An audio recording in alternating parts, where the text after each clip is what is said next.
Welcome back to the next episode of Pazcast. Today we are back again with Ajinkya, founder of Ventwealth, to discuss about taxation benefits. Spend करने का इतना pressure है, seduce कर रहे हैं लोगों को स्पेंड करने की। तो जहाँ कर सकते हैं इन्वेस्ट कर लो। अगर आप आज खर्च कर रहे हो ना, तो जब आपकी 20 लाख सैलरी होगी तो आपके खर्चे भी बढ़ जाएंगे। आपकी जॉब पे रिक्वायरमेंट है कि नेटफ्लिक्स पे आपको शो देखना, तो आप उसका सब्सक्रिप्शन भी क्लेम कर सकते बाइक पे, हैं। 900 रुपीज़ पर मंथ, कार पे, 2200। ये तो मुझे भी नहीं पता था। हाँ। Please make sure that you watch this video till end because Ajinkya is going to cover some really good tidbits on saving taxes which you haven't heard before. So Ajinkya, last time हमने I'll just recap what we discussed. Savings से हम start किए थे, and then we discussed about the framework which मैं अब सबको बोलने भी लग गया हूँ whenever I meet anyone कि I also thought about investing in mutual funds and all of those things first and then but the framework मेरे को काफ़ी टच कर गया. उसका name is also very nice. And then we discussed quite a bit in detail about debt. So today I'd like to discuss with you a very important topic which is saving money via taxation, and there are some ways where we can save tax. Of course, the right way of saving taxes. So if you are in the bracket of 0 to 5 lakh salary annually, and then you are in the salary bracket of 5 to 10 lakh, then 10 to 20 and 20 plus, right? So कैसे बचा सकते हैं tax? सही है, tax बचाना चाहिए। Tax saved is money earned, right? तो 0 to 5 में तो कोई टैक्स ही नहीं है। हाँ, 5 से 10 में टैक्सेस है। अब उसमें होता क्या है कि लोगों की सैलरी कम होती है, स्पेशली अगर टियर 1 सिटी में तो हाँ, people try to optimise for in hand salary. Correct, but if like as much as possible people should like invest and save in taxes. Correct, तो लॉन्ग टर्म में बहुत बेनिफिशियल होता है। एंड इट्स गुड कि because उसमें dual effect होता है। वो पैसा आप इन्वेस्ट कर रहे हो, उस पर टैक्स बेनिफिट तो मिल ही रहा है, राइट, बट अगर आप वो इन्वेस्ट नहीं कर रहे हो तो मोस्ट लाइकली आप खर्च करने वाले, खर्च करोगे, हाँ, राइट? तो पैसा बच भी गया और वो इन्वेस्ट भी हो रहा है, राइट, राइट? तो ड्यूअल इफेक्ट होता है, तो वो करना चाहिए। अब वो कैसे बचाए? तो इन्वेस्ट करने के लिए सबसे बेसिक है ये ATC, राइट? उसमें बहुत सारे इंस्ट्रूमेंट है। ELSS है। ELSS मतलब इक्विटी म्यूचुअल फंड में पैसा इन्वेस्ट होता है, right, tax saving mutual funds. Yes, equity link saving scheme बोलते हो। तो ये पैसा बेसिकली इक्विटी म्यूचुअल फंड में जाता है। पहले बस उसमें एक्टिव म्यूचुअल फंड्स थे, करेक्ट, अभी पैसिव भी आ गए, राइट, राइट? तो उसमें कर सकते हो। उसमें 3 साल का लॉक इन होता है। तो उसका फायदा ये है, स्पेशली लोअर ब्रैकेट में, आपको चौथे साल वापस नया पैसा डालने की जगह आप वही लिक्विडेट कर सकते हो ओह। एंड वो वापस इन्वेस्ट कर सकते हो। तो पॉइंट ये है कि मैं सेम ही कैप पैसे को रोटेट कर सकता हूँ। I don't need to invest new money. Yes, मुझे भी नहीं पता था। हाँ, but this is very smart thing but not a wise thing. हाँ, नॉट अवाइज। हाँ, तो जैसे मैं ELSS अभी 5-6 साल से कर रहा हूँ, मैंने कभी नहीं निकाला। मुझे पता ही है, but it's not the right thing to do. It's smart thing to do but not right thing. Right, specially ये काफ़ी ट्रिकी सैलरी ग्रुप होता है 5 to 10 लाख वाला। एक तो ऑफ कोर्स अगर आप टियर 1 सिटी में हैं, मतलब बैंगलोर जैसे या बॉम्बे, पुणे जैसे सिटी में हैं, राइट, तो आपके एक्सपेंडिचर थोड़ा सा रिलेटिवली हाई होता है। Yes, but we also discussed about the fact that कि यार तुम्हें 30% of your salary you should save. अगर 10 लाख तुम्हारी सैलरी है तो एटलीस्ट 3 लाख तो सेव करना चाहिए साल भर का, right? Rationally you should invest 1.5 lakh, right? जितना कर सकते हो करो। स्पेंड करने का इतना प्रेशर है, सीड्यूस कर रहे हैं लोगों को स्पेंड करने के लिए, राइट? तो जहाँ कर सकते हो इन्वेस्ट कर लो। और वो रिटर्न वगैरह तो बात की बात है, वो पैसा सेव होता है, पहले सेव तो करो। सेव होता है। अगर आप आज खर्च कर रहे हो ना, तो जब आपकी 20 लाख सैलरी होगी तो आपके खर्चे भी बढ़ जाएंगे। तो वो हैबिट बिल्ड करने के लिए तो जितना ज़्यादा सेव करना है उतना करना चाहिए, राइट? तो एक अभी ELSS हो गया। Tax saving FD is not great. उसमें 5 साल का लॉक इन रहता है, वो इंटरेस्ट टैक्सेबल रहता है।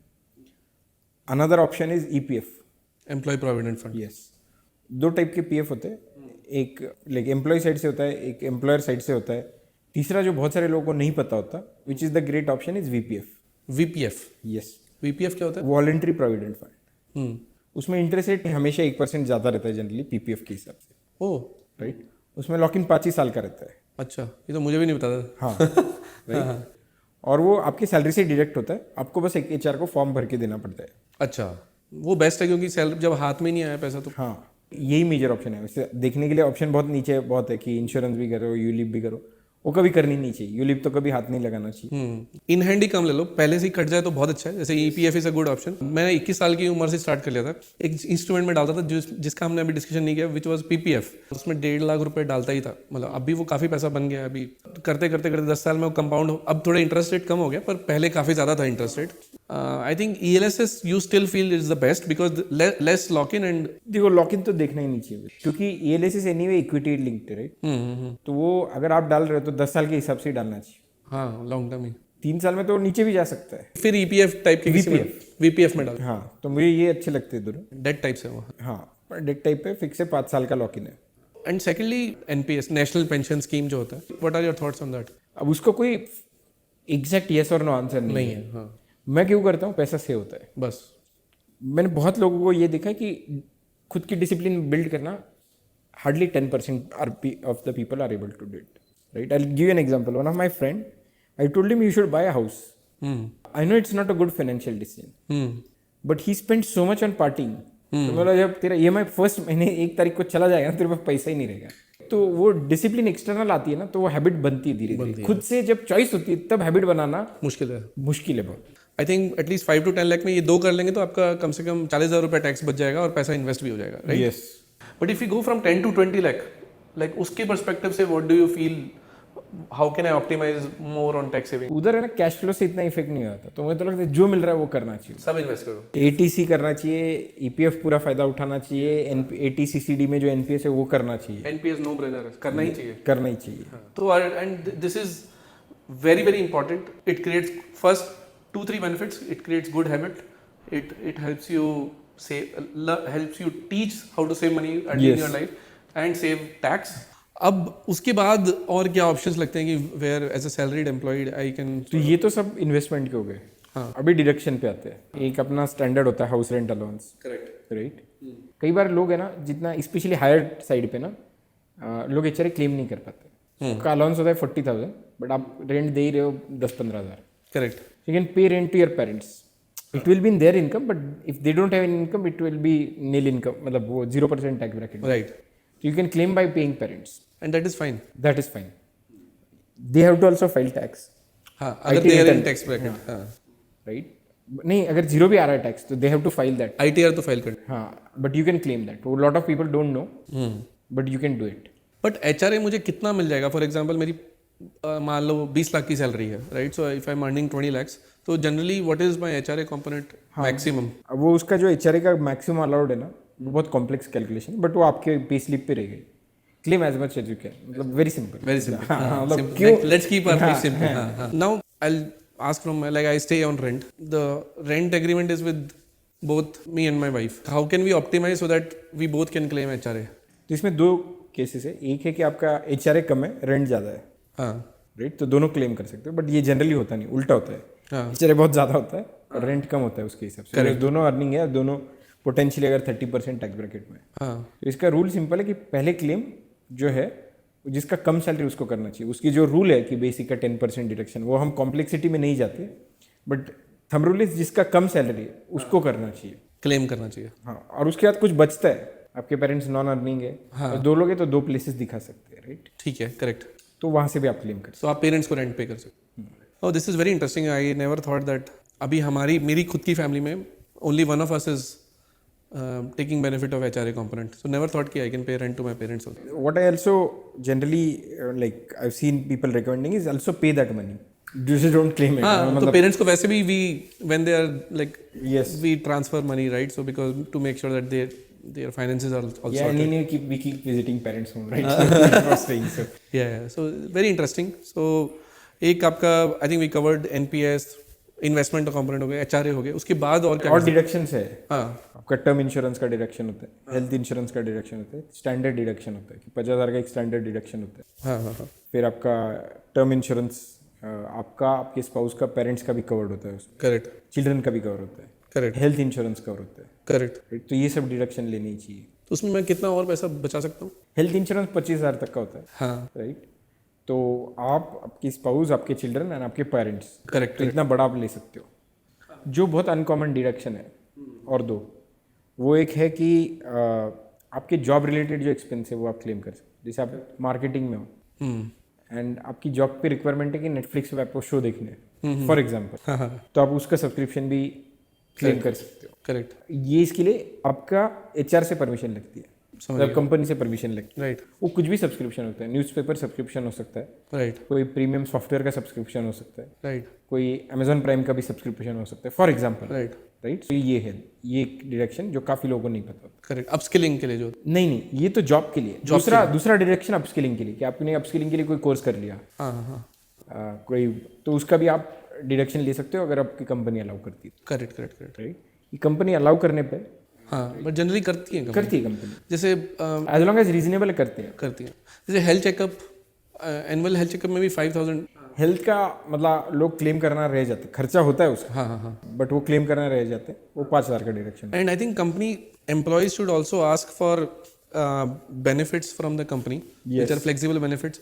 With full disclaimer, not selling, but we have created a product around that as well, where employers can offer food allowances and telephone allowances, and there are 3-4 upskilling allowances, right? Learning and development allowance, books and periodical, right? So I think that also, if company salary structure is there, then people can save a little bit more on tax. Like हाँ, जैसे ये job की requirement है, mobile bill remembers होता है, internet bill remembers होते हैं, हाँ, राइट? ये सब वो जॉब की रिक्वायरमेंट है। दूसरा अपस्किलिंग, commute, कम्यूट का है, हाँ, राइट? देन और एक डिडक्शन जो हमने बात करना रह गया, वो एक LTA होता है, हाँ, travel allowance with in India. उसमें बस फ्लाइट का नहीं कर सकते, हाँ, काफ़ी उसमें रिस्ट्रिक्शन, 4 साल का ब्लॉक ये होता है वो। हाँ, आप अपने HR से पूछोगे तो बता देगा, बट जब भी ट्रिप मारते हो कहीं तो एक बार बात कर लो फिर। तो उसके बिल जमा करके रखना और HR से बात करना। सो मतलब हमारे जो द फ्रेमवर्क से हम इसको अलाइन करें, राइट? तो majority of our good investment instruments are, मेरा टर्म इंश्योरेंस में भी टैक्स मेरे को बच रहा है, हेल्थ इंश्योरेंस में मेरे को अलग से ओवर द अबव टैक्स बच रहा है, up to 25,000 rupees, as you said, right? I can save in, and health insurance तो होना ही चाहिए, क्योंकि वो तो हमने स्टार्ट ही नहीं से किया था, द फ्रेमवर्क जो आपने मेरे को बताया था, राइट? एंड देन अगर मेरी सैलरी मुझे लगता है कि 12 से 15 लाख के बीच में है, तो मेरा सारा ही अच्छे अच्छे इंस्ट्रूमेंट्स जो हैं उन्हीं में ज़्यादा कुछ सोचना नहीं है, स्टॉक वॉक में डालने की जरूरत ही नहीं है, राइट? स्टॉक में तो कितनी ही सैलरी डालने की जरूरत वो तो हम डिस्कस कर चुके हैं, we have discuss that, right? So I think sorted है लाइफ, कुछ नहीं करना है। जो भी टैक्स सेविंग आपके इंस्ट्रूमेंट्स हैं, लाइक टर्म इंश्योरेंस से स्टार्ट किया, हेल्थ इंश्योरेंस पे गए, राइट? इमरजेंसी फंड तो अलग से हम रख ही रहे हैं, and then we are investing in ELSS, then we are investing in NPS, and next is saving tax on your HRA. Life sorted है, simple है, and then these instrument itself, अगर मैं ये basic चीज़ें भी कर लूँगा तो I'm sorted for life. Okay, let's structure this a bit. एक हमने इन्वेस्टमेंट्स के बारे में बात किया, एक हमने HRA के ये सब डिडक्शंस के बारे में बात कर रहे हैं हम लोग अभी। उसके अंदर मैं बस इतना, for the simplicity of our employees, जो people who are watching this video, deductions में बहुत इंपॉर्टेंट पॉइंट है इसमें, ये हम सब यूज भी करते हैं बट हम एक्चुअली उनका बेनिफिट नहीं लेते हैं, राइट? आई थिंक वो जो आप प्रोडक्ट बना रहे हो काफ़ी सही रहेगा। हाँ, फर्स्ट हेल्थ इंश्योरेंस लेना चाहिए, टर्म इंश्योरेंस पे भी टैक्स बचेगा, वो तो हमने कवर कर लिया। अब हम छोटे कुछ डिडक्शंस हैं विच कंबाइन होके वो बहुत बड़े हो जाते हैं, right? So one is your commute, जैसे बाइक पे 900 रुपीज पर मंथ, कार पे 2200। अगर आपकी कार है तो मैं अगर वो जो पेट्रोल भरवाता ही हूँ 2200 रुपीज का मंथली, राइट? तो 22 into 12 which is around 25,000 rupees, उसके ऊपर I can save up to 30,000 रुपए, बहुत पैसा है यार, it's a lot of money, right? So then health checkup पे over and above this I can save 5,000 rupees, right? And then on upskilling, books and periodicals and all of those things, I can save more tax as well. So I think all of this combined can go up to 1 lakh rupees annually. अब तक जा सकता है 1 लाख रुपए, और 1 लाख रुपए पे अगर हम 20-30 हज़ार टैक्स है, बहुत पैसा होता है, मतलब, and then I can invest that money somewhere else. Yes, emotionally बहुत रिलीविंग होता है कि मैंने इतना टैक्स सेव बचा लिया, राइट? Specially for salaried folks, because the avenues are very limited. Yeah. So let's summarize this. I think we discussed about ATC, which covers 1.5 lakh rupees. Then you can invest in ELSS. Then you recommended VPF, right? And EPF up as max as possible. Please take. Then we discussed about deductions. Or no, we discussed about NPS as well. So you recommended that we should do NPS. Then we discussed about deductions. So in deductions, we discussed about investing in health insurance, term insurance, which helps us save tax. And then we discussed about HRA, how interest, housing loan interest, right? Medical checkup, bike insurance, book and periodical insurance, upskilling expenses, right? And what we'll also do is that with this, in this video itself, we'll put a description, with the link, and that will be like Win12 PassCare document where people can just download the doc and then actually they can take max value out of it. Thank you, Ajinkya, for a very informative session. I think we'd like to conclude, and in the next video, the most important topic of investing in equity that we'll discuss.